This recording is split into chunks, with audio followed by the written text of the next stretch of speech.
और घर में टिक नहीं रहा। डॉक्टर में, पुलिस में, एक्सीडेंट आदि में, कहीं गलत जगह पर, व्यसन में अगर पैसा जा रहा है, जुए में, मांसाहार, मदिरा पान, या कहीं आया पैसा आने में कमी नहीं, आ रहा है पर टिक नहीं रहा, रुक नहीं रहा। कोई मांगने आ गया, दे दिया, फिर वहां से अपने पास नहीं आ रहा, अपन कह रहे हैं भैया हमारा पैसा लौटा दो, नहीं आ रहा। तो महाराज शिव महापुराण की कथा कहती है, एकादशी के दिन गंगा के जल में मात्र 7 बेलपत्री डालकर जो नंदीश्वर भगवान अर्थात जो शंकर जी के शिवलिंग के सामने नंदी होता है, उस नंदी के चरण पर गंगा का जल चढ़ाकर बेलपत्री शिव पर समर्पित कर देता है, उसके घर में रुपया रुकना चालू हो जाता है। फिर वो गलत जगह पर नहीं जाता, गलत स्थान पर वो धन जाएगा ही नहीं। बेटा अगर व्यसन में पड़ा हुआ है, मदिरा पान में पड़ा हुआ है, मांसाहार में, जुए आदि में जा रहा है, तुम्हें लग रहा है कि मेरा बेटा गलत मार्ग पर जा रहा है, ये मित्र दोस्ती गलत हो रही है, वो सही जगह पर आ जाए। करना है एकादशी। सबसे पहला नियम एकादशी व्रत का, सबसे पहला नियम है कि आप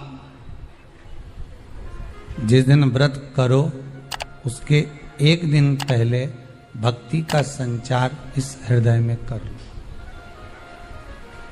भक्ति का संचार इस हृदय में कर लीजिए। जिस दिन आप व्रत करो, जैसे एकादशी का व्रत कर रहे हो तो दशमी के दिन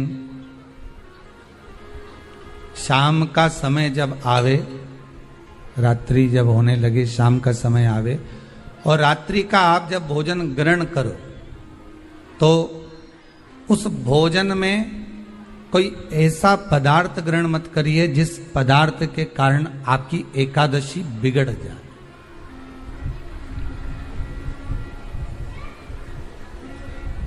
कोई बेकार भोजन हमें ग्रहण नहीं करना,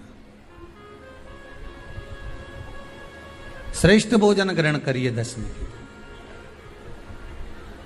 और एकादशी का दूसरा नियम बहुत ध्यान से सुनिएगा, जिस दिन आपकी एकादशी का व्रत हो उस दिन प्रयास करिएगा कि अपने हाथ से किसी भी वृक्ष की कोई पत्ती टूटे ना।